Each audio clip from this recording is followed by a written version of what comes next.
présenter ce soir le docteur Olivier Brun. Alors c'est un double plaisir parce qu'il est de la région, donc d'avoir des experts sur des sujets dans notre pays, eh bien cocorico, et en plus que c'est un expert régional, double cocorico. Je l'ai rencontré par hasard, en fait, je ne l'avais pas rencontré puisque j'ai lu son bouquin avant de le connaître. Et ce livre m'a été offert par un des médecins biterrois qui s'appelle le docteur Gérard Durand, qui ne devrait pas tarder d'ailleurs.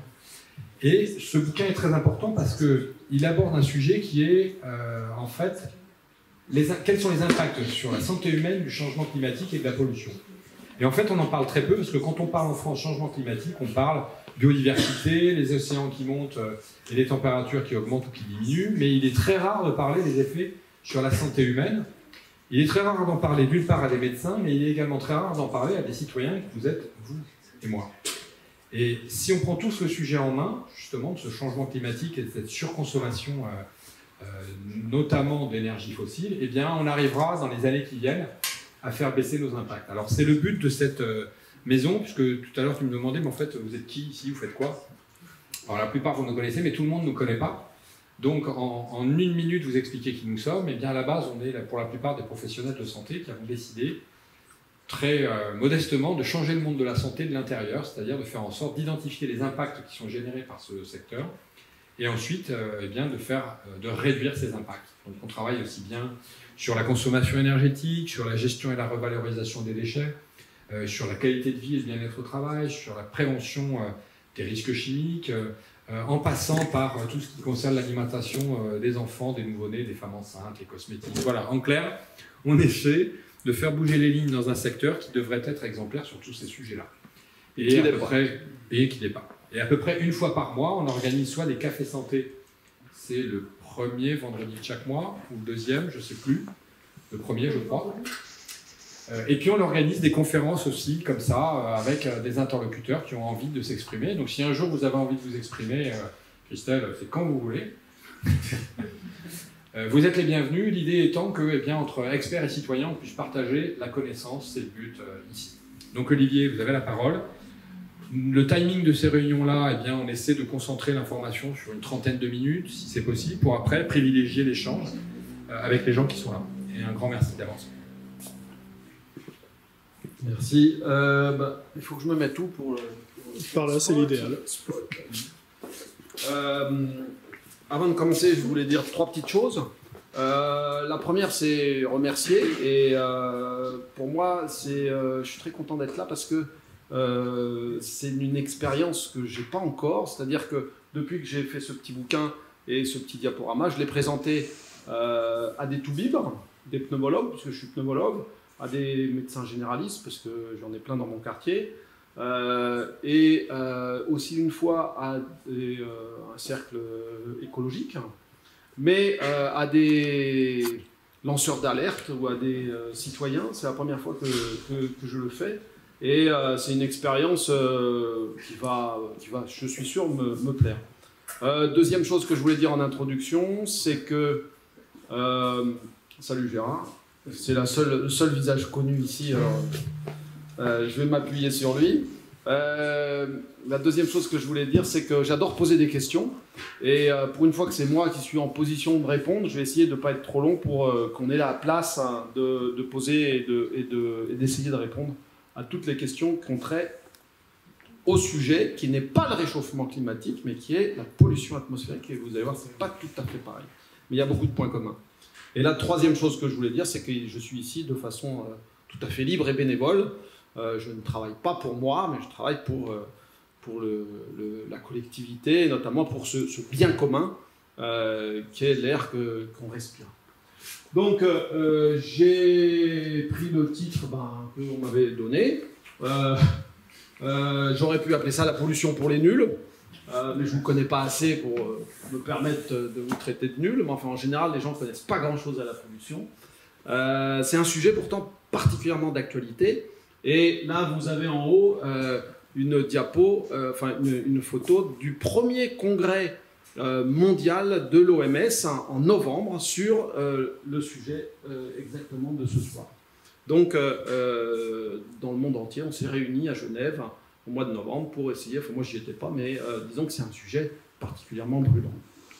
Donc en tant que toubib, je déclare mes liens d'intérêt. Donc vous allez voir que j'ai un cerveau sous influence avec une ribambelle de laboratoires et de vendeurs d'oxygène avec qui j'ai mangé, voire plus, depuis 30 ans. Il y a 3 liens d'intérêt que je veux souligner. Le premier, c'est que c'est un laboratoire qui m'a permis d'éditer ce petit livre.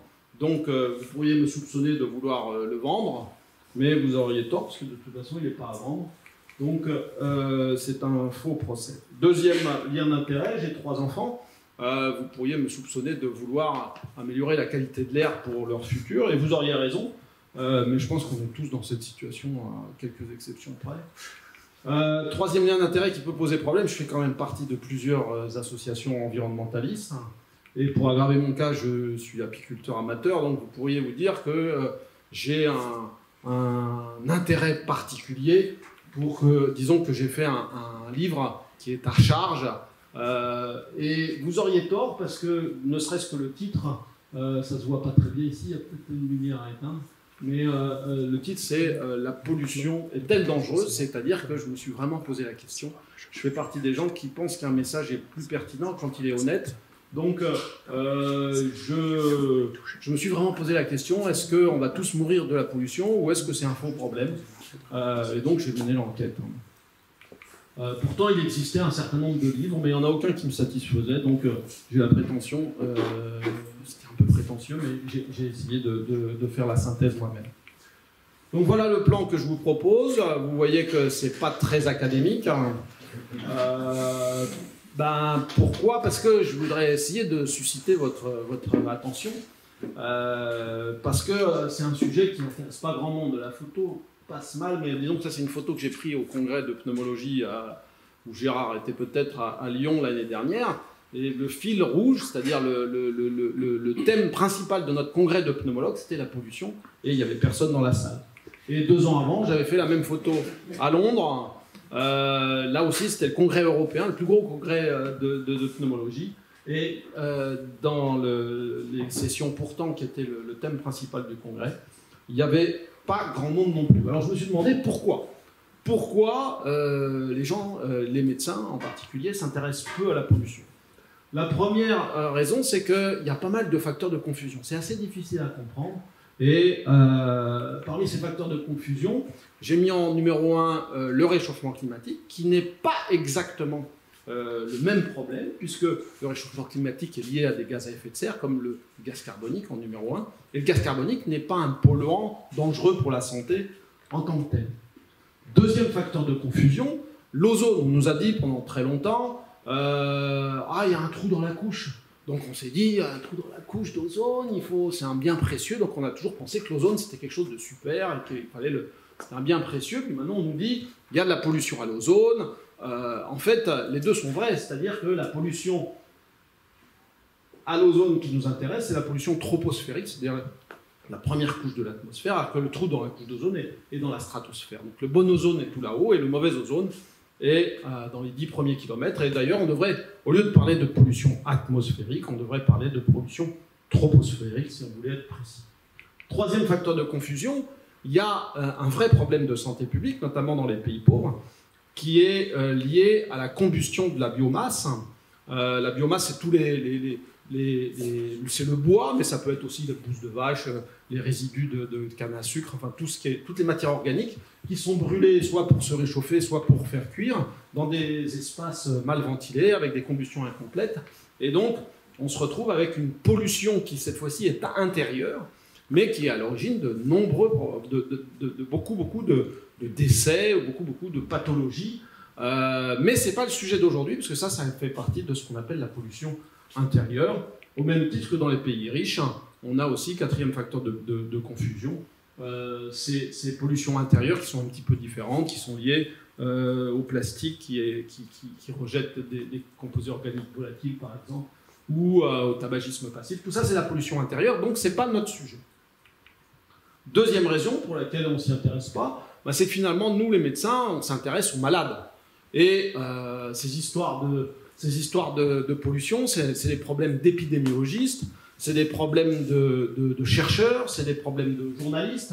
c'est des problèmes de médecins de santé publique, mais ce n'est pas des problèmes de médecins qui ont un rapport direct dans leur cabinet avec des malades. Et quand on se plonge dans les bouquins de santé publique, hein, on a assez vite envie de les refermer.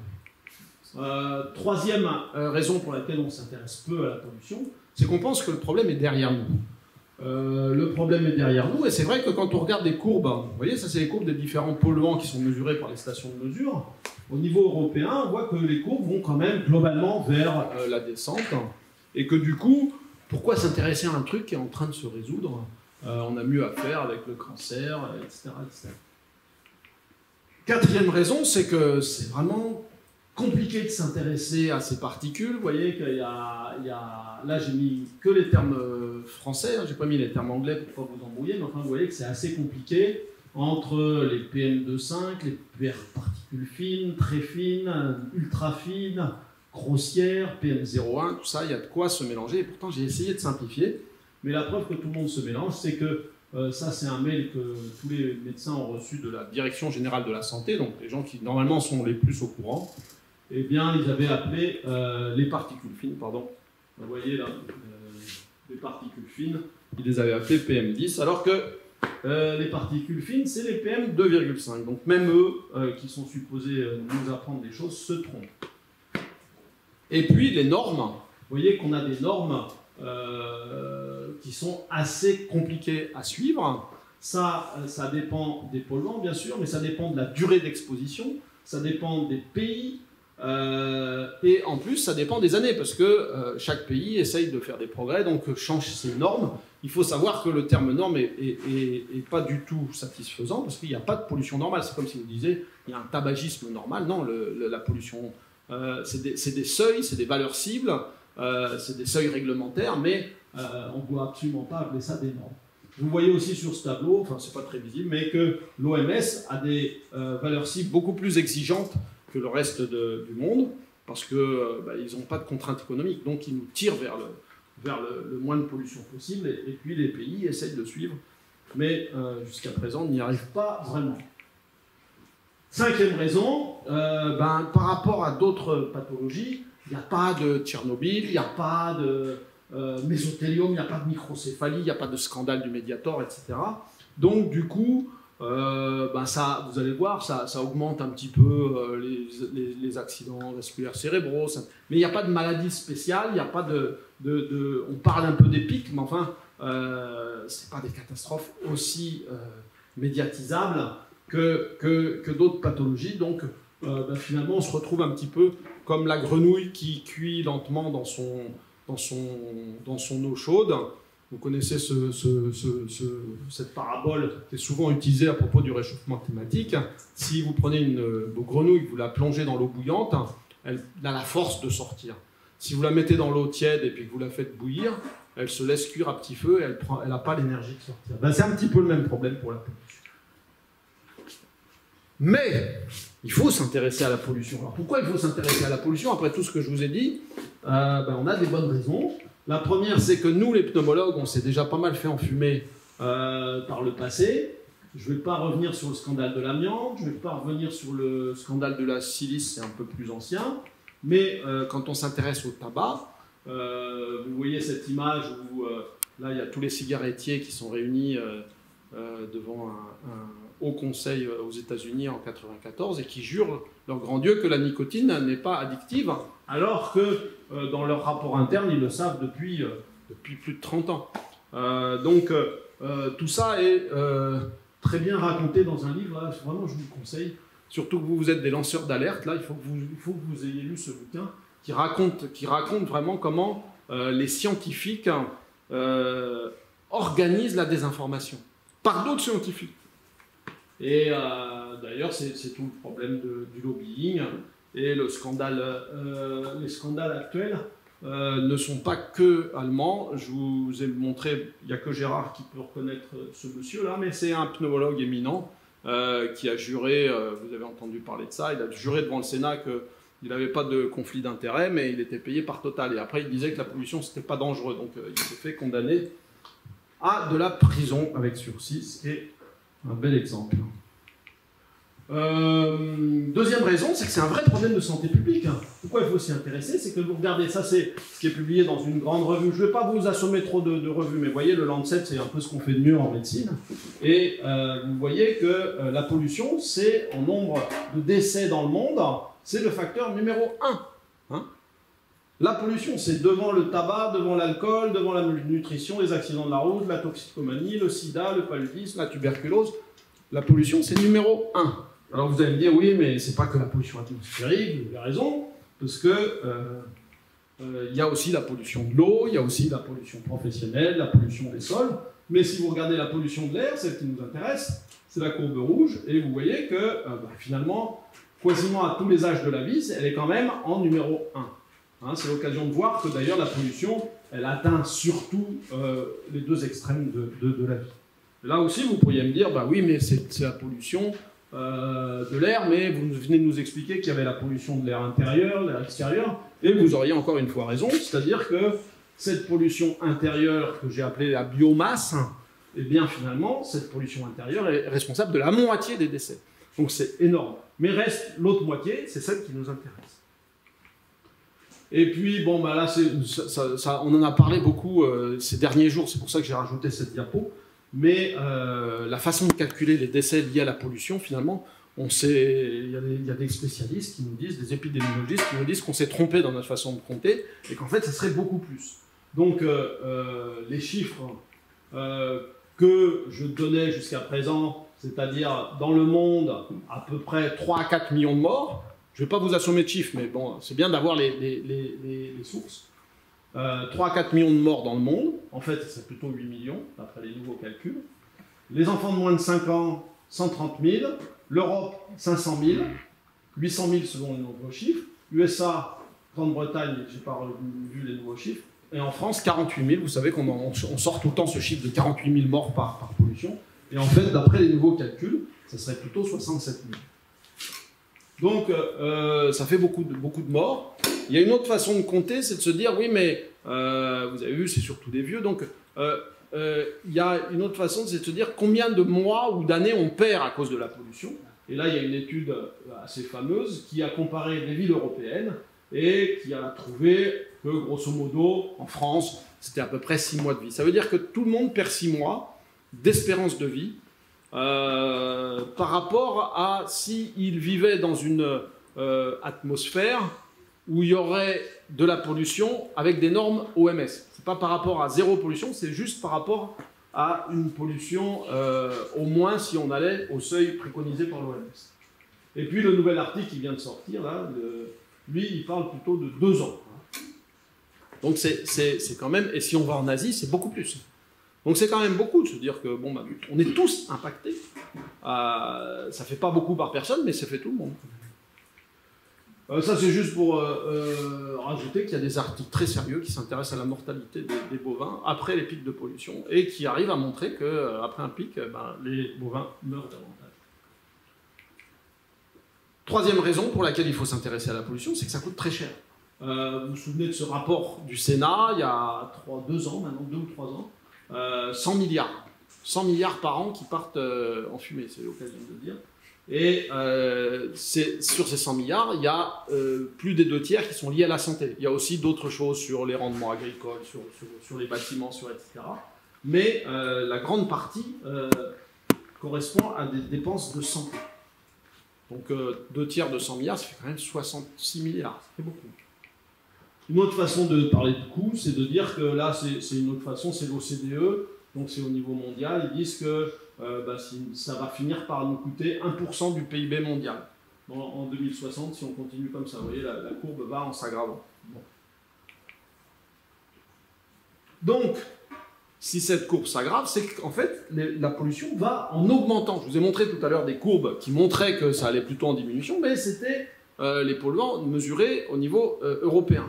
Alors que, si on les regarde au niveau mondial, vous voyez, les courbes sont différentes. Et ça, c'est un grand tort qu'on a souvent, c'est de se dire, bon, ben, en France, ça va plutôt mieux, donc ne nous y intéressons pas, comme s'il y avait des frontières et que l'air n'allait pas passer d'un endroit à l'autre. En fait, au niveau mondial, ça augmente. Ça, c'est pour ce qui est actuellement Nature. Hein. Nature, c'est ce qu'on fait de mieux en revue scientifique. Ça, c'est la proportion c'est l'effet de la pollution au niveau de la mortalité au niveau mondial. Donc on voit effectivement que c'est quand même beaucoup l'Asie qui est touchée. Mais vous voyez que si on se projette en 2050, eh bien, l'Inde devient beaucoup plus problématique que la Chine, parce que la Chine fait des efforts, alors que l'Inde se laisse un peu aller. Vous voyez aussi le golfe de Guinée là, qui est devenu bien rouge. Donc, c'est vrai qu'on pourrait se dire, bon, bah, nous on habite à Béziers, enfin vous habitez par là, il y a le vent qui souffle un peu, qui nous chasse la pollution, il n'y a pas de grosse industrie chimique, etc. Mais je pense qu'il faut avoir un raisonnement un peu plus global et un peu plus mondial. Et au niveau mondial, les choses vont en s'aggravant, c'est indiscutable. Donc, de quoi on va parler? Les polluants. Alors, les polluants, il y a plein de façons de les classer. Il y en a beaucoup, c'est un peu complexe. On peut les classer selon qu'ils sont naturels ou pas naturels, parce qu'il y a des polluants naturels. Les volcans, ils rejettent des tas de polluants dans l'atmosphère, etc. On va s'intéresser surtout aux 4 polluants les plus étudiés et les plus mesurés. Le dioxyde de soufre, que j'appelle le polluant historique. Historique parce que, d'une part, c'est lui qui a déclenché un petit peu l'intérêt, notamment avec ce qu'on a appelé le grand smog de Londres. Vous vous souvenez, le mot smog a été inventé en 1952, quand il y a eu des milliers de morts. Tout le monde n'est pas d'accord sur les chiffres, mais à l'occasion d'une conjonction de circonstances. Et beaucoup de ces morts étaient en rapport avec le dioxyde de soufre, parce qu'on utilisait des carburants très soufrés, qui sont maintenant de plus en plus interdits. C'est pour ça que je dis que c'est historique aussi, c'est que, en fait, c'est de moins en moins vrai, sauf dans les pays pauvres, qui sont quand même une grosse partie de la planète, et dans les zones portuaires. Je ne sais pas si vous savez, mais les bateaux, les navires de croisière, les porte-containers, etc., ont le droit d'utiliser du fioul soufre. Donc, et quand ils arrivent à quai, ils n'éteignent pas le moteur. Donc là, il y a un vrai problème dans les zones portuaires qui est en train de s'améliorer. Mais enfin, on a vraiment tardé à s'intéresser à ça. Deuxième polluant, le dioxyde d'azote, ou les oxydes d'azote en général, qui sont particulièrement liés au transport et notamment au diesel, qui sont des polluants de proximité qui ont une vie relativement courte, et qui sont précurseurs du troisième polluant dont on entend souvent parler, qui est le polluant qui s'appelle l'ozone, dont on a déjà parlé tout à l'heure. Et l'ozone, c'est un polluant secondaire, c'est-à-dire qu'il n'est pas sorti de nos pots d'échappement ni de nos usines, mais c'est à partir des oxydes d'azote et des composés organiques volatiles, sous l'effet des ultraviolets ou de la chaleur. C'est pour ça que c'est un polluant d'été, c'est pour ça qu'on appelle ça un polluant photochimique aussi, qui va se constituer de l'ozone. Et il n'est pas trop en diminution celui-là, même chez nous, parce que les températures augmentent. Et puis le dernier, celui qui est le plus important, qui est le plus compliqué, le moins bien connu. Les 3 premiers, vous avez vu, c'est des petites molécules. Si vous avez fait de la chimie, c'est 3 atomes, c'est vite fait. Alors que les particules, c'est un peu le bazar, c'est-à-dire qu'il y a un noyau de carbone, et puis autour de ce noyau de carbone vont s'insérer plein de petites choses, des métaux lourds, d'autres composés organiques. Et donc, du coup, on ne sait pas trop comment les classer, donc on s'est dit, bon, on va les classer selon leur taille, et puis on va les mesurer selon leur poids, en microgrammes par mètre cube. Et on se rend compte aujourd'hui qu'on devrait faire beaucoup mieux au niveau des particules, parce que d'abord, on pourrait les compter, au lieu de les mesurer en poids, mais en nombre. Et là, je vous demande juste un petit effort de mathématiques. Vous prenez une PM10, et vous la coupez en PM01. Donc vous avez une sphère que vous coupez, au lieu que le diamètre soit de 10 microns, vous faites plein de petites sphères de 0,1 micron, et vous en avez 1 million de fois plus. La réponse, c'est 1 million de fois plus, alors que si vous les pesez, ça pèse le même poids. Donc on se dit, bon, finalement, on n'a pas plus de particules, mais au niveau de l'effet sanitaire, c'est dramatique, parce que ces particules, il y en a beaucoup plus, donc elles sont plus dispersées, on les respire, et elles vont plus loin dans le poumon, parce qu'elles sont plus petites. Donc elles ne sont pas arrêtées par la barrière nasale ou même par le mucus trachéobronchique. Elles vont jusqu'au niveau de l'alvéole, elles traversent l'alvéole, elles vont dans le sang, elles vont dans le placenta, elles vont dans le cerveau. Et on se fait plaisir en se disant, bon, finalement, on a baissé le poids des particules qui sortent de nos pots d'échappement, mais on a multiplié leur nombre. Donc là, il y a peut-être un problème quand on voit ces courbes baisser. C'est peut-être aussi parce que on a juste baissé le poids, mais on a peut-être multiplié le nombre. Une autre façon de s'intéresser à ces particules, ça serait de les caractériser un peu mieux par rapport à leur potentiel oxydatif ou par rapport aux métaux lourds. On sait le faire, hein, mais c'est un peu plus compliqué. Donc c'est vraiment le défi des années à venir, c'est de mieux caractériser toutes ces particules. En sachant que c'est compliqué. Pourquoi c'est compliqué? Je vais vous le dire dans 2 diapos. C'est 2 diapos que je viens de rajouter.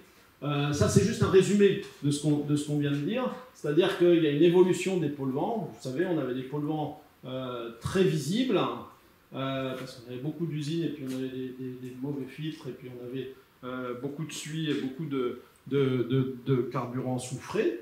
Et puis maintenant, on a une pollution qui est devenue invisible. Mais il ne faut pas que ça nous rassure, parce que je vous rappelle quand même qu'au niveau du tabac, on est passé d'un tabac brun sans filtre, la gauloise du grand-père, à des cigarettes avec filtre, blondes, ultra légères. Mais on a toujours, nous, pneumologues, on a toujours autant de cancer du poumon, on a toujours autant d'insuffisance respiratoire. Donc on se rassure à tort. Et donc, oui, c'est ça que je voulais vous dire, c'est que ces particules, c'est un petit peu compliqué parce que on a aussi, quand on mesure, ça c'est une expérience qui a été faite à Marseille, quand on mesure les polluants qui sortent du pot d'échappement, on oublie souvent que ces polluants, notamment les particules, vont se retransformer derrière, et donc c'est tout un domaine où il faut progresser, et c'est de la chimie assez compliquée. L'autre façon de se compliquer la vie aussi, c'est de dire, finalement, vous voyez, là, il y a le polluant ozone, et ça, c'est le polluant particules fines, mais il y a un effet cocktail, c'est-à-dire que pour un même taux de particules fines, si on a aussi de l'ozone, l'effet du risque relatif sur la mortalité va augmenter. Donc, il faut voir la combinaison de ces différents polluants entre eux. Donc, j'ai essayé de vous simplifier la vie, mais en fait, c'est en vous parlant que de 4 polluants, mais en fait, c'est assez compliqué. Donc, les origines des polluants, et c'est là qu'on rejoint beaucoup le réchauffement climatique, c'est-à-dire que quand on regarde l'origine de la pollution, tous les polluants, sauf l'ammoniac, qui est très à part et qui est très lié à l'agriculture, tous les autres, vous voyez que ce qu'il faut regarder, c'est l'intérieur du rond, c'est très grande majorité l'énergie, le secteur de l'énergie, qui va être responsable. Et le secteur de l'énergie, c'est aussi celui qui est responsable des gaz à effet de serre. Donc finalement, même si je vous ai dit tout à l'heure que ce n'était pas la même chose, pollution et réchauffement climatique, on se retrouve avec un problème qui a au moins des sources très communes, et donc qui va avoir une façon de lutter contre la pollution qui est assez superposée à la façon dont on a de lutter contre le réchauffement climatique. Et là, ça c'est pour se faire peur un peu, quand on regarde la consommation énergétique mondiale. Alors soit on se fait plaisir en disant « Ah ben oui, regardez, on était à 1% d'énergie renouvelable, on passe à 6%, vous voyez la super progression. » Mais quand on regarde les énergies fossiles qui sont les carrés bleus, là, on voit que la projection 2035, c'est que ça ne va pas du tout en diminuant, et ça va même plutôt en augmentant au niveau mondial.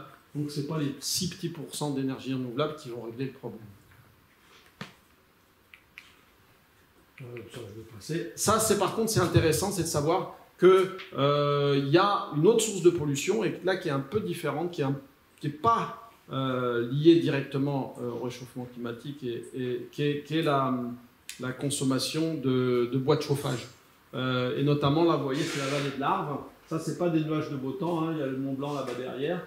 Il y a certes des camions qui vont passer sous le tunnel, mais il y a aussi beaucoup de foyers qui sont des foyers ouverts, qui rejettent beaucoup de polluants dans l'atmosphère.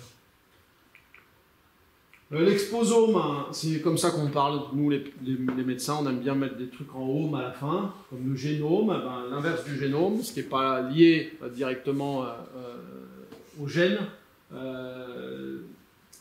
c'est ce qu'on appelle l'exposome, c'est tout ce qu'on acquiert durant sa vie. Et l'exposome, ben, on a des stations de mesure en France, même en Europe, qui sont très bien efficaces, avec des appareils de mesure qui sont fixes ou qui sont mis sur des véhicules. Et puis maintenant, on a de plus en plus de capteurs individuels qui vont permettre un petit peu comme la météo, de donner des informations tout on reçoit les informations, mais en même temps on en donne à la station. Et donc comme ça augmente les data, on est dans le big data, et on va pouvoir de plus en plus affiner les cartes, puisque ces stations de mesure fonctionnent un peu comme des stations météo, elles mesurent, et puis après elles modélisent, et puis après elles font des prévisions, et elles informent, et elles donnent des trucs assez réducteurs comme ça, mais qui ont le mérite d'exister, c'est-à-dire que la qualité de l'air, elle dépend d'un certain nombre de seuils, des 4 polluants principaux, et puis on prend celui qui est le plus mauvais, et puis on dit aujourd'hui l'air est de qualité 5, 6, 7, 8. À partir de 8, on doit informer les populations sensibles, et à partir de 10, on doit informer toute la population. Et donc le préfet, après, il prend des mesures.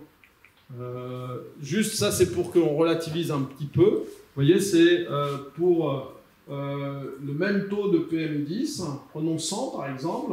Mais si on est dans l'Union européenne, quand on est à 100, on est déjà dans le rouge, alors que pour la même valeur, si on habitait en Indonésie, bah, ça serait pas mal du tout, parce que tout dépend de ce qui se passe les autres jours. Donc ça ne fait pas envie d'habiter en Indonésie, quoi. L'autre façon de dire la même chose, c'est-à-dire que quand on regarde les valeurs limites de l'Union européenne, ben on dit finalement les gens qui sont dans le rouge, il n'y en a pas tant que ça. Par contre, si on regardait par rapport aux valeurs de l'OMS, on verrait que 92% de la population mondiale respire un air malsain. Une autre façon de mesurer la pollution, c'est de regarder, je vous le dis parce que beaucoup d'études sont faites à partir de ça, c'est-à-dire que on regarde la distance entre l'endroit où on habite et les gros axes routiers. Et donc là, vous voyez, c'est par rapport à une autoroute, on regarde si on habite à 1 km de l'autoroute, à 400 mètres, à 200 mètres, et puis après on regarde les gens qui ont le plus de... Là, c'est des symptômes respiratoires, ben, vous voyez, plus ils habitent près de l'autoroute, plus ils ont de symptômes respiratoires. Et ça évite de faire des mesures. On regarde juste leur adresse, on regarde la carte, on regarde où passent les voitures, et puis on fait des études comme ça qui sont plus facile à faire. On s'intéresse là qu'aux polluants issus de la circulation, c'est-à-dire pas tous les polluants. Mais enfin, il y a beaucoup d'articles qui permettent d'avancer comme ça. Donc, qu'est-ce que ça fait la pollution? La pollution sur la santé, quels sont les effets? Parce que là, ça fait un quart d'heure ou 20 minutes que je parle, je n'ai toujours pas parlé des effets sur la santé. On commence par une pyramide, ou 2 pyramides, je ne sais plus. La première pyramide, c'est pour que vous compreniez qu'il y a tout ce qu'on sait de la pollution sur la santé. C'est ce qu'on sait qu'on sait. On sait que la pollution favorise l'asthme ou les accidents vasculaires cérébraux. Il y a tout ce qu'on ne sait pas. C'est-à-dire que on pense que la pollution donne peut-être le diabète, mais on n'en est pas sûr. On est en train de l'étudier, on fait des études pour avancer dans cette direction. Et puis en dessous, il y a tout ce qu'on ne sait pas qu'on ne sait pas. Donc ça, c'est... je ne peux pas vous en parler, puisque je ne sais pas, mais peut-être qu'on va avoir des surprises. Deuxième pyramide, là on a beaucoup parlé de mortalité, mais avant d'être mort, souvent on va à l'hôpital ou aux urgences ou chez le docteur, ou on commence à prendre dans sa pharmacie, on a des symptômes, on a même des changements physiologiques inaperçus. Donc ce qu'il faut que vous compreniez, c'est que à chaque étage de cette pyramide, il y a toute une littérature scientifique qui va montrer que la pollution... quand on fait une étude, on peut essayer de trouver des choses sur la mortalité, mais on peut aussi faire des études qui montrent que quand il y a des pics de pollution, les gens achètent plus de Ventoline, ou on peut faire des études à chaque niveau. Et puis, un schéma, ça c'est pour que vous compreniez aussi ce qu'on appelle les effets aigus, c'est-à-dire ce que moi j'appelle les effets orage, c'est-à-dire qu'après un orage, les escargots sortent, et après un pic de pollution, on voit éventuellement plus d'hospitalisation pour asthme. Et puis il y a les effets Irlande, c'est-à-dire qu'en Irlande il pleut un peu tous les jours, il n'y a pas d'orage, mais par contre l'herbe est verte. Donc c'est-à-dire que là on regarde une population, on regarde si elle est exposée au cours de sa vie, puis on regarde 10 ans, 20 ans, 30 ans, 50 ans après, si ils ne sont pas perdus de l'espérance de vie, ce dont je vous ai parlé, ou s'ils n'ont pas plus de maladies d'Alzheimer, ou s'ils n'ont pas plus de... Ça, c'est des effets à long terme.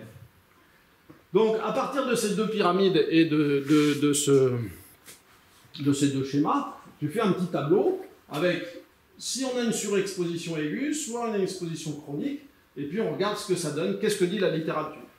Donc la littérature, elle est formelle, ça augmente dans tous les cas, pour ce qui est de la mortalité globale, mortalité cardiovasculaire ou respiratoire, les hospitalisations. Donc là, il y a toute une littérature, je ne vais pas rentrer dans le détail. Si, en tant que pneumologue, je m'intéresse un peu plus aux effets respiratoires, qu'est-ce qu'on voit? J'ai construit le même tableau. Là, je pourrais tenir un quart d'heure par case, hein, si vous voulez. Mais bon, on n'a pas le temps, puis ça serait rébarbatif, donc je vais juste vous faire 2 ou 3 cases. La première case, donc qu'est-ce qui se passe en cas de surexposition aiguë dans l'asthme? Eh bien, il y a des études, et celle-là est toujours citée, donc je la rappelle. C'est une étude qui est un peu ancienne, qui date de 2007, où on a pris 40 asthmatiques, qu'on a fait marcher pendant 20 minutes, je crois, dans Hyde Park, ou dans Oxford Street, et puis après, 15 jours après, on a pris les mêmes, ceux qui avaient marché dans Hyde Park, etc., on les a juste croisés, et puis à chaque fois, on a mesuré leur souffle, et puis on a mesuré un certain nombre de paramètres biologiques. Et qu'est-ce qu'on a montré? Que les asthmatiques, ils préféraient marcher dans Auvers que marcher dans Oxford Street. Et que ça avait un impact sur leur capacité respiratoire, sur les paramètres d'inflammation bronchique. Donc, des études comme ça, il y en a beaucoup. La question qui est plus intéressante, c'est de savoir est-ce que la pollution provoque l'asthme. Vous savez qu'il y a de plus en plus d'asthme, et on sait que ces études montrent que les polluants aggravent l'asthme en leur donnant des exacerbations, mais est-ce que la pollution provoque l'asthme?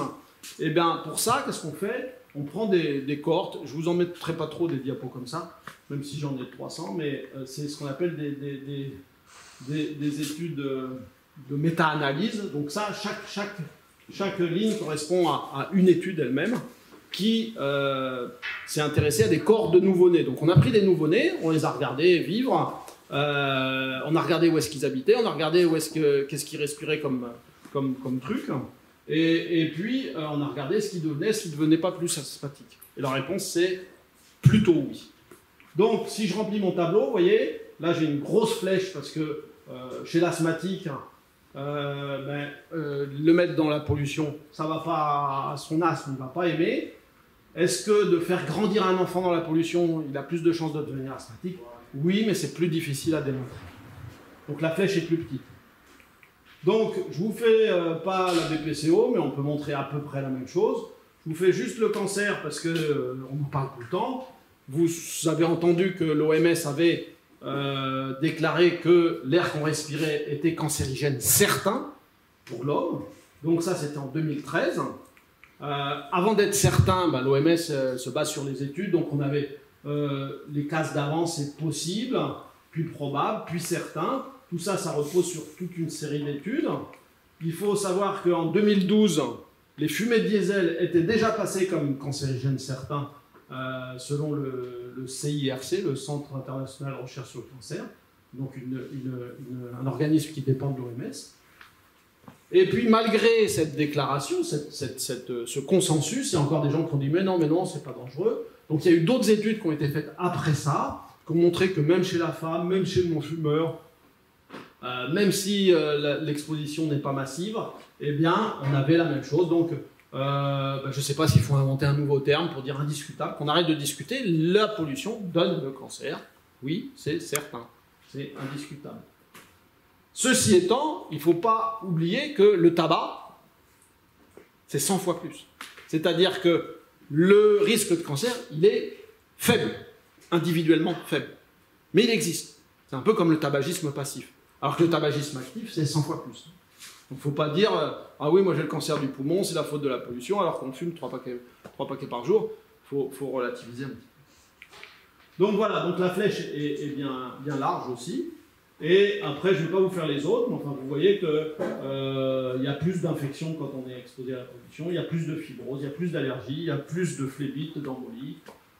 Et si on regarde au niveau extra-respiratoire, je ne vais pas détailler non plus, mais vous voyez qu'il y a plus de facteurs cardiovasculaires, notamment les accidents vasculaires cérébraux, c'est la 3e fois que j'en parle déjà, mais aussi l'hypertension, l'insuffisance cardiaque.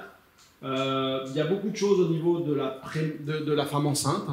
On sait qu'il y a plus de prématurité, plus de petits poids de naissance à cause de la pollution. Et puis, je voudrais juste insister sur les troubles cognitifs. Les troubles cognitifs, c'est l'Alzheimer. Et il y a de plus en plus d'études qui montrent que plus les gens ils sont exposés, plus ils ont de problèmes à la fin de leur vie. Et il y a, de l'autre côté, chez les enfants, on voit qu'il y a énormément de rapports entre des troubles d'apprentissage qui, eux aussi, sont liés à une exposition à la pollution. Donc, ces troubles cognitifs, à mon avis, on va en parler de plus en plus. Après, il y a aussi le diabète qui apparaît. Sur la fertilité, il y a des petites choses. Bon. Et puis, bon, je passe. Et puis, il y a toute une ribambelle de maladies dont on est en train de chercher. Je vous ai dit tout à l'heure qu'on ne connaissait pas, mais après, il y a beaucoup de maladies qui sont un peu des maladies mystérieuses. Paf, on essaye de leur mettre la pollution sur le dos. C'est un peu un bouc émissaire aussi. Donc, il y a des études qui sont positives, mais il y en a aussi de négatives. Et donc, il y a des choses quand même assez troublantes sur certains types de leucémie, certains types de tumeurs cérébrales, sur... ça, c'est des études négatives. Les troubles du sommeil, c'est un peu à la mode. Donc, on cherche, mais on risque de trouver à force de chercher. Donc, facteur de risque. FDR, ça veut dire facteur de risque. C'est important. Vous êtes tous un peu scientifiques, donc vous connaissez bien la différence entre corrélation et causalité. C'est-à-dire que beaucoup des études que je vous ai montrées jusqu'à présent ont montré des corrélations. C'est-à-dire, bon, bah, quand on habitait près de périphérique, on avait plus de bronchite. Mais est-ce que c'est parce qu'on habite près du périphérique? Est-ce que c'est pas à cause du bruit? Est-ce que c'est pas à cause d'autre chose? Donc, il faut vraiment se poser la question. Et d'ailleurs, le monsieur Bradford Hill est très connu en médecine, parce que dès 1965, il a essayé de définir un certain nombre de critères pour dire qu'on n'est plus dans la corrélation, mais qu'on est dans la causalité. Et parmi ces critères, vous voyez par exemple, bon, ça c'est un exemple médical encore, mais vous voyez là, est-ce que les apnées du sommeil sont responsables de problèmes cardiovasculaires? Ben, c'est assez difficile parce que quand on a des apnées, on est souvent obèse. Si on est obèse, on est souvent hypertendu. Donc est-ce que c'est l'obésité qui donne l'hypertension? Est-ce que c'est le syndrome d'apnée? Vous voyez, on se retrouve avec des Jeux olympiques comme ça, un peu compliqués. Et au niveau de la pollution, moi j'ai commencé ces Jeux olympiques un peu plus simples en vous parlant de deux facteurs confondants qui sont la pollution, non, le bruit et la météo. Hein, le bruit, j'en ai déjà touché un mot, mais bon là on commence par la météo. Ça c'est un exemple. À Moscou, il y a eu des feux, je ne sais pas si vous vous souvenez, il y avait des feux près de Moscou en 2010. Et après, Moscou a compté ses morts, il y a eu 14 000, je crois. Et après, bon, ben, on ne savait pas trop si c'était des morts liées à la pollution liée au feu, ou est-ce que c'est pas simplement à la canicule, comme nous on a eu des canicules en 2003, et qui ont créé des morts, et la chaleur ayant elle-même provoqué des feux, qui après ont provoqué la pollution, mais les morts sont peut-être simplement morts de la canicule. Donc c'est pas toujours facile. Et puis le bruit, bah, c'est pas très facile non plus, parce que quand on prend les grands axes routiers, vous voyez, entre les décibels et l'air pollution, on a vraiment, la pollution de l'air, on a vraiment une courbe tout à fait symétrique. Donc, d'ailleurs, beaucoup d'auteurs disent, par exemple, sur l'Alzheimer, il y a des études, ça c'est une étude canadienne, qui disent, bon, bah, on ne sait pas, hein, c'est de vivre près d'un axe routier qui fait qu'on a plus d'Alzheimer, mais est-ce que c'est le bruit? On peut imaginer, par exemple, pour certains stress cardiovasculaires, les gens qui ont des mobylettes qui passent sous leur fenêtre, qui aient plus d'hypertension, c'est peut-être pas la pollution, c'est peut-être le bruit. Donc il faut quand même se poser ce genre de questions. Ceci étant, on a des arguments pour dire que c'est des véritables facteurs de risque. Le premier argument, c'est qu'on a des belles courbes comme ça, vous voyez, des courbes de corrélation. Plus la dose est élevée, plus on a un risque relatif qui augmente. Donc ça, c'est une courbe qu'on appelle dose-effet, et ça, c'est un bon argument pour dire que c'est un facteur de risque. Et puis, deuxième argument, celui que je préfère, c'est de dire que quand on fait baisser la pollution, on améliore la santé. Donc là, on arrive à prouver quelque chose. Par exemple, quand le cholestérol, on avait vu que les gens avaient du cholestérol et puis ils faisaient plus d'infarctus. Bon, est-ce que le cholestérol était responsable ou pas? Le jour où on a montré qu'en baissant le cholestérol, les gens faisaient moins d'infarctus, on s'est dit, ah oui, là, il y a vraiment... et ben là, c'est ce qui se passe pour la pollution. Donc il y a plein d'exemples à travers le monde, je vais en prendre juste 4. Le premier, bon, c'est simple, c'était Atlanta. Au moment des Jeux Olympiques, ils ont pris des mesures qui avaient moins de pollution. Et puis, résultat, ben, ils ont vu qu'il y avait moins de... Ils ont vu que la pollution baissait, bon, ça c'est la première chose, mais ils ont vu aussi que les gens se représentaient moins aux urgences pour des crises d'asthme. Deuxième exemple, ça c'est à Dublin, en 1990, ils ont interdit toute une série de combustibles un peu dégueulasses. Et résultat, ils ont vu que la pollution baissait, ça c'est la première chose, mais ils ont aussi vu que la mortalité cardiovasculaire et la mortalité respiratoire diminuaient de 12 et 15%, ce qui est quand même pas mal. Alors que les autres causes de mortalité ne baissaient pas, donc c'est pas juste un effet de changement de niveau de vie. Troisième exemple, un peu plus compliqué mais que j'aime beaucoup, c'est en Californie. Les enfants, ils ont fait une première étude en 2004 où ils ont regardé où habitaient les enfants et comment se développaient leurs poumons en mesurant leur souffle. Et ils ont montré que plus ils grandissaient dans des zones polluées, moins leurs poumons se développaient bien. Bon, ça c'est ce qu'on s'attendait un petit peu à voir. Mais la même équipe a refait une cohorte après avoir pris des mesures. Vous savez que la Californie, c'est peut-être l'endroit au monde où il y a eu des mesures les plus drastiques au niveau combat de la pollution. Ils ont montré qu'ils avaient une amélioration de la pollution. Ça, c'est des courbes, pas seulement sur la jolie petite photo, mais mesurées. Mais ils ont montré aussi que la cohorte des enfants qui étaient nés 10 ans plus tard, qui avaient grandi dans une atmosphère moins polluée, eh ben, ils avaient des poumons plus gros. Donc ils avaient un souffle qui était meilleur. Donc là, en baissant la pollution, ils avaient réussi à montrer que les enfants développaient mieux leur capacité respiratoire. Une belle démonstration. Et quatrième démonstration, j'aime bien aussi, à Tokyo, en 2002, le diesel a été interdit. Et qu'est-ce qui se passe? Ils ont regardé ce qui se passait au niveau de la mortalité avant cette interdiction ou après. Et ils ont montré qu'il y avait une diminution de 11% de la mortalité cardiovasculaire et 22% de la mortalité respiratoire. Ce qui est quand même énorme. Enfin, nous, pneumologues, s'il n'y a pas trop de médicaments qui arrivent à faire aussi bien. Donc j'arrive à la conclusion. Mais attention, elle est longue, hein, mais c'est quand même la conclusion. Les effets de la pollution. Premièrement, ils sont indiscutables. C'est pas un truc pour Paris Max. Moi, il y a un grand professeur de médecine qui m'a dit un jour, la pollution, tu t'intéresses à la pollution, mais c'est pour Paris Max. Ça m'a un peu vexé, mais je pense qu'il avait tort. Ils sont individuellement très faibles.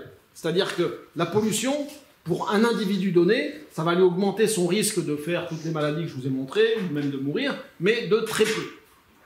Par contre, ils sont collectivement très importants. C'est-à-dire que c'est comme s'il y avait un tabagisme passif. Le tabagisme passif, c'est pas bon, mais c'est pas non plus le drame. Par contre, tout le monde entier respire un tabagisme passif. Donc, c'est pour ça qu'on arrive à des chiffres très coûteux en vie et en euros. C'est aussi très coûteux en qualité de vie. Je ne l'ai pas marqué, mais ça se mesure la qualité de vie. Et l'impact est énorme. Ils sont variables dans le temps et dans l'espace. Donc on a vu qu'avant c'était le dioxyde de soufre, et puis maintenant c'est les petites particules auxquelles il faut qu'on s'intéresse davantage. Ils sont variables dans l'espace. Vous avez vu les cartes où l'Asie est surreprésentée. Ils sont surtout liés à l'exposition chronique. Hein. On parle toujours des pics. Hein. Bon, je ne dis pas que c'est une mauvaise chose de parler des pics parce que ça alerte un petit peu, mais la grande majorité, plus de 75%, il y a des chiffres, hein, même plus de 90% selon certaines études, sont liés, des effets sur la santé sont liés à l'exposition chronique, ce qu'on respire tous les jours. Ce n'est pas le pic lui-même qui va vous tuer, c'est le fait de vivre dans un atmosphère au jour le jour. Ils sont surtout extra-respiratoires, c'est-à-dire qu'avant on pensait que la pollution c'était juste un problème de nez, de bronche. En fait, on se rend compte que les problèmes cardiovasculaires sont largement devant. On pense que c'est même 75%. Ils sont sans effet seuil, et ça c'est important. Ça veut dire que, j'ai pas trop insisté là-dessus, mais c'est pas parce que c'est pas un verre ça va, 3 verres, bonjour les dégâts. Hein, vous savez, ça c'est le truc, on se dit bon un verre de vin, pas. Non, c'est à partir de la première cigarette, c'est mauvais pour la santé. À partir même si on est dans les normes, et il y a beaucoup d'études en Scandinavie ou au Canada où ils ne sont pas hyper pollués, ils arrivent à montrer qu'il n'y a pas d'effet seuil. C'est-à-dire, même à des faibles taux, entre un taux faible et un taux très faible, il vaut mieux un taux très faible parce que celui qui a un taux faible, il est quand même plus menacé que celui qui a un taux très faible.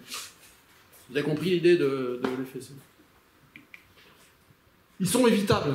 Donc, et ça, c'est intéressant parce que la façon de lutter contre, je vous l'ai dit en introduction, mais je vous le redis en conclusion, la façon de lutter contre la pollution est très parallèle à la façon dont on a de lutter contre le réchauffement climatique. Alors, qu'est-ce qu'on fait ? On a un peu le choix. On peut très bien dire que la pollution, c'est un prix à payer, c'est-à-dire qu'on ne fait pas d'omelette sans casser des œufs et que finalement, l'espérance de vie continue à augmenter, que finalement, on ne va pas tout remettre en cause. Le regard, ou on pourrait aussi se dire bon on a un bien commun, on est de plus en plus nombreux, on pourrait peut-être un peu commencer à réfléchir à le préserver, un peu comme on a de l'eau potable, essayer d'avoir un air potable. Et je ne vous demande pas de prendre parti entre Pierre Rabhi et Donald Trump, mais on peut réfléchir quand même à un certain nombre de comportements qu'on pourrait changer. Le premier, déjà, de reconnaître le problème. De se dire qu'il y a peut-être des modifications à réfléchir. Et là, je ne sais pas si vous vous souvenez de ce titre. Le monde, c'est exceptionnel qu'ils utilisent des caractères aussi gros. C'est qu'en cas de guerre, hein, si on reprend tous les mondes depuis que le monde existe. Et là, ils avaient voulu alerter quand même parce qu'il y avait 15 000 scientifiques qui avaient dit bon, on va dans le mur. Hein. C'est la deuxième fois qu'on vous le dit. On vous l'avait dit en 82, je crois, et puis on vous le redit 15 ans ou 30 ans plus tard, et il n'y a pas grand-chose qui a changé, à part la couche d'ozone et certains poissons. Donc, on peut s'alerter, hein, vous voyez, ça, on parlait tout à l'heure avec Olivier des gens qui s'intéressaient, ils ne sont pas très nombreux, là, il y a quelques pneumologues qui ont écrit un truc sur les voies sur berge, qui ont soutenu un peu Anne Hidalgo, là, il y a une pédiatre qui alerte, là il y a un radiologue, c'est étonnant, mais qui s'intéresse beaucoup à la pollution à Strasbourg. Là il y a un pédiatre aussi. Là vous voyez c'est des gens assez célèbres hein, qui essayent de... Là c'est le GIEC qui a le prix Nobel. Là il y a un avocat un petit peu célèbre et frappé qui s'est immolé là, au mois d'avril l'année dernière en disant puisqu'on va tous mourir par les carburants fossiles, je commence par moi.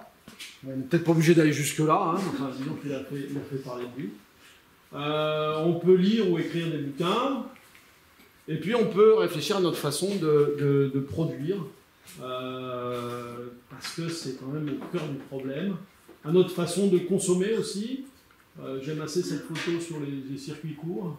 Mon fils n'est pas là, mais il essaye de monter une petite épicerie de produits locaux, et il va tout à fait dans cette direction. On pourrait réfléchir aussi à ce qu'on fait de nos déchets. Je sais que c'est un des sujets de votre task force, je ne sais pas comment vous vous appelez, votre société, votre Afterwork, c'est ça? C'est le nom de la société?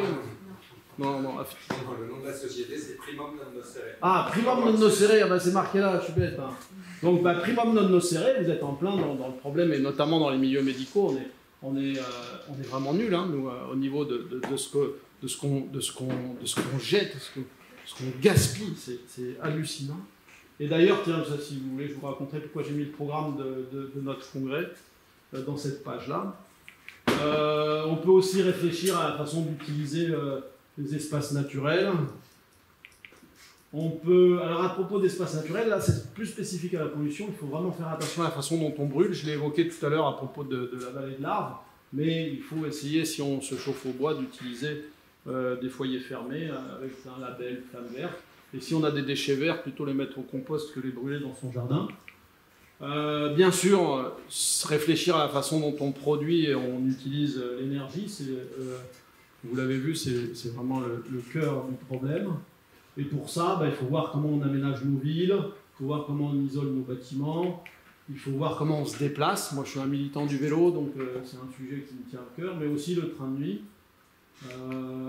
Et puis, on peut essayer d'éviter d'être un peu incohérent. Et voilà, la dernière diapo, c'est une diapo d'une infirmière de notre service. Vous avez du travail à faire à Elsan, hein, si vous voulez Bon. Et donc la clim était en panne, donc du coup elle s'est pris un petit shoot cet été de fraîcheur en ouvrant la porte du frigo, et je l'ai prise en photo. Et je ne sais pas si vous vous souvenez, mais vous avez appris à l'école que quand on ouvre le frigo dans une pièce, finalement, la température de la pièce augmente. Parce que le moteur produit plus de chaleur que le froid qui sort du frigo. Donc, c'est des petits exercices qu'on fait au lycée, mais à l'échelon de la planète, c'est dramatique. Hein. Pour moi, c'est un truc qui m'affole. C'est-à-dire que la consommation, j'ai lu un rapport, là, 122 pages, The Future of Cooling. Vous voyez la courbe de consommation d'électricité qui va être nécessaire pour ça c'est en 2050. Vous voyez, ça c'est le pourcentage de l'énergie mondiale qui va être consacré, de l'électricité mondiale qui va être consacrée à l'utilisation des climatiseurs, qui eux-mêmes vont accélérer le réchauffement climatique. On est vraiment dans une direction de Titanic. C'est pour ça que je vais me perdre en dessous. Et là, j'ai un peu dérivé, puisque c'est le réchauffement climatique, c'est pas la pollution, mais comme je vous l'ai dit, les deux sont très liés. Voilà, j'ai terminé. Ça, c'est une diapo, je la montre pour remercier mes associés d'avoir accepté de construire un hangar à vélo pour que je me garde mon petit vélo à côté de leur 4x4. Voilà, donc je suis prêt à répondre à vos questions.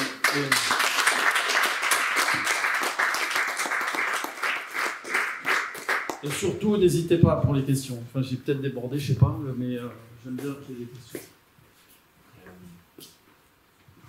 Par rapport à la clim, est-ce que la clim continue aujourd'hui à émettre des gaz à effet de serre en elle-même, sans parler de la consommation d'énergie qu'elle génère? Et est-ce qu'on a des statistiques sur l'expansion de cette dictature de la clim? Il y a la clim partout, quoi. Tout le monde est malade à noter. Est-ce que c'est exponentiel le développement? Attends, parce que la courbe, je vais montrer la courbe. Voilà, alors. C'est exponentiel. Voilà, la courbe de climatiseur, c'est une vraie catastrophe. Sur les gaz, je ne suis pas compétent, je ne peux pas répondre. Je ne sais pas. C'est pas considéré comme des polluants répertoriés pour la... Moi, mon sujet, c'est... Moi, je suis... Il y a 3 ans, je ne connaissais pas plus que vous, hein, donc je me suis plongé, mais je me suis focalisé sur la pollution extérieure, on dit la pollution atmosphérique. Donc là, les gaz des clims, je ne connais pas. Et voilà, je peux pas répondre. Alors, du coup, pour répondre à ta question, les gaz actuels sont polluants, donc, mais petit à petit, au niveau des gaz qu'on essaye de mettre en place, eux, ils ne vont pas avoir un impact sur l'effet de serre. Voilà. Donc, c'est en cours de changement sur ce point-là. Ouais. C'est comme, enfin, je sais pas, tu as l'air de connaître, c'est un peu comme les fréons et des trucs comme ça qu'on met dans les frigos, c'est le même genre de gaz. Ouais, c'est ce type de gaz. Olivier, dis-moi, les cardios, ils sont chauds là-dessus ou... Alors, ils nous en parlent jamais. Alors, c'est le premier effet de la pollution. Écoute, moi, je trouve que dans les revues scientifiques, il y a des articles de synthèse de cardio qui sont vachement bien faits, mieux que nous, ce qu'on est capable de faire. Par contre, les cardiologues, là où je travaille, ils n'en ont même pas entendu parler. Ou ils savent que c'est un sujet, mais bon, ça ne les intéresse pas. Mais j'ai l'impression que la communauté scientifique de recherche universitaire cardiologique a mieux pris le train que nous, pneumologues.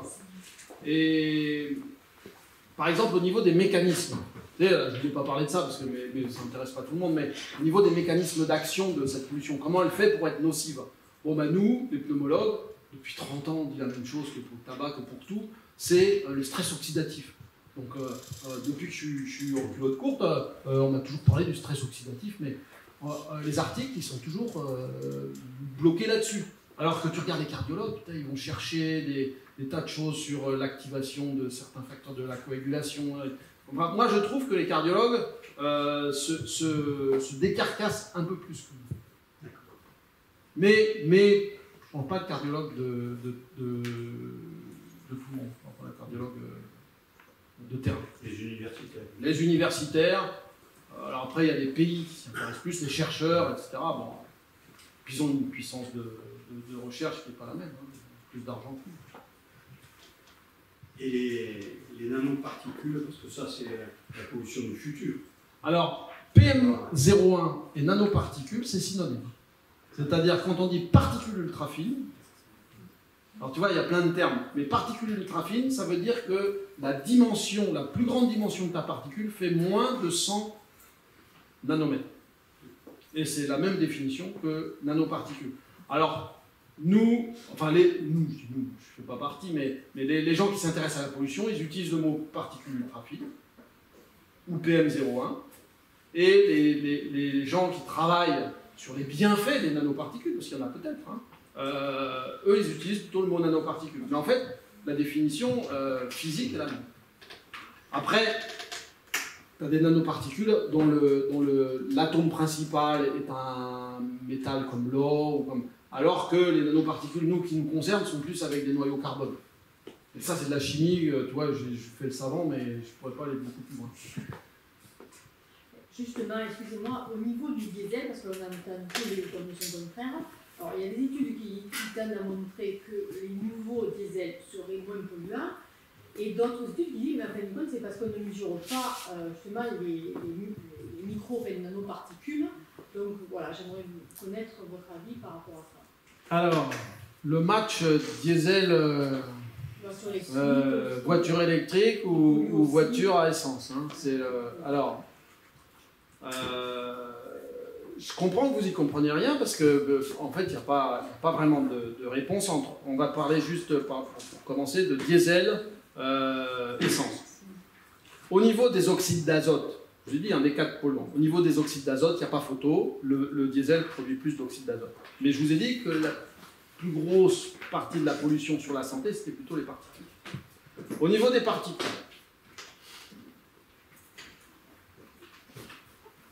Je vous ai parlé de cette histoire de particules de PM10 qui est transformée en plein de petites PM01. Ben, c'est un petit peu ce qui se passe avec les normes Euro 3, Euro 4, Euro 5, Euro 6, les normes diesel. Donc on arrive à réduire la taille des particules, leur poids, on arrive à le diminuer, mais leur nombre augmente. Et d'ailleurs, depuis le scandale de Volkswagen, il y a des nouvelles normes qui se mettent en place où ils ont décidé de compter le nombre et de non plus compter le poids. Donc ça va arriver.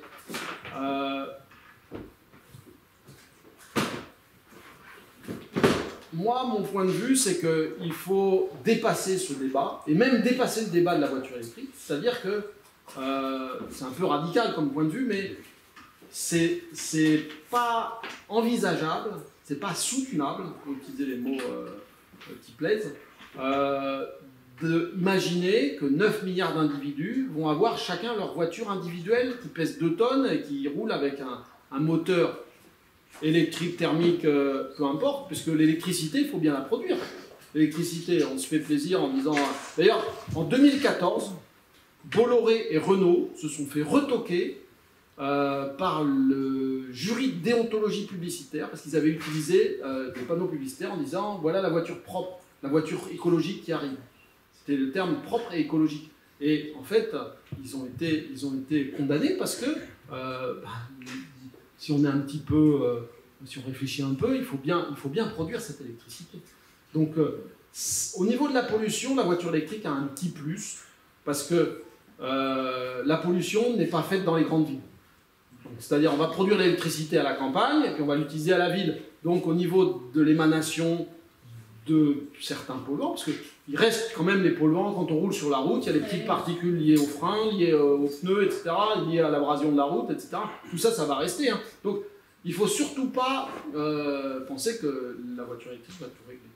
Mais moi, c'est pour ça que je dis qu'il faut être plus radical, il faut se dire, soit on roule avec des véhicules plus légers, et là, je prends mon chapeau militant du vélo, soit on roule dans des transports plus en commun, donc soit l'autopartage, soit les transports en commun, soit on se déplace moins aussi.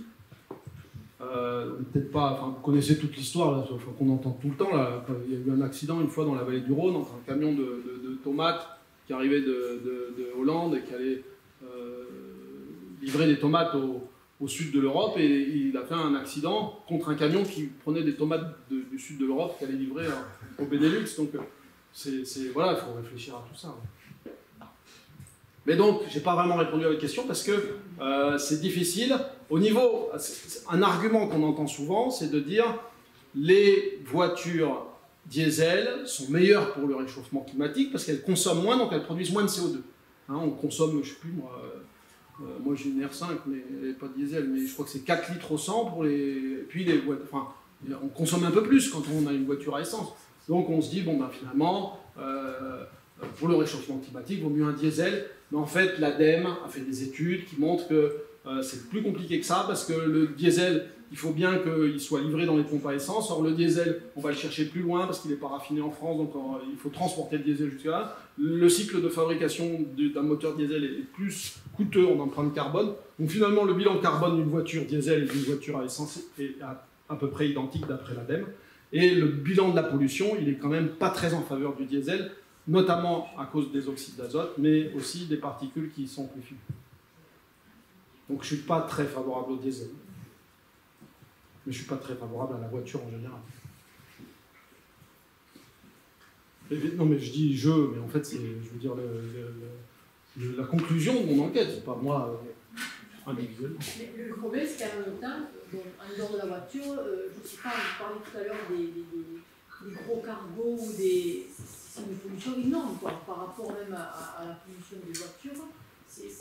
Les bateaux de croisière, tout ça, c'est quand même incroyable. Donc, je me dis que bon, même si nous, à Saint-Nicolas, on peut faire quelque chose, quand même, c'est surtout les États qui peuvent faire bouger les lignes. Parce que... Oui, mais il faut que tout le monde s'y mette. Hein. Je veux dire, c'est pas d'un côté les mesures qui viennent d'en haut ou les petits pas qu'on fait nous chacun de notre côté. C'est l'ensemble. Mais pour la réglementation, c'est sûr que c'est étonnant qu'on ne l'ait pas fait avant hein, pour les cargos. C'est en train d'arriver, mais ça fait longtemps qu'on aurait dû le faire. Après, il y a toutes ces forces de lobbying, etc. Il y a la force aussi de l'existant. Oui, qu'il a été fait, il y a un investissement initial. Et il faut le... Oui, on voit bien avec le glyphosate, on dit bon, attendez, 4 ans, c'est pas assez, le temps qu'on se retourne et tout ça. Parfait, merci. On peut conclure, même si c'est toujours frustrant, parce que c'est impossible de conclure sur ces sujets-là. Il y a tant à dire. En tout cas, ça nous motive à continuer à revenir en vélo, à changer nos véhicules diesel pour partir sur de l'électrique ou de l'hybride. Et puis, en effet, changer nos organisations. En tout cas, Olivier, moi, je suis très, très content de cette rencontre. Il y en aura d'autres. Je suis certain qu'il y a des choses intelligentes à faire ensemble, parce que si on veut faire changer les pratiques, en effet, il faut sensibiliser. Ton approche est extrêmement claire. C'est même rare d'avoir des praticiens, des médecins qui se mettent à la disposition comme ça, très simplement, bénévolement, après une journée de boulot. Donc à ce titre, un grand merci. Et Béatrice va après te transmettre notre miel, parce que nous avons aussi des ruches en toiture et tu pourras goûter notre miel. Merci encore à toi, Olivier. Merci à vous.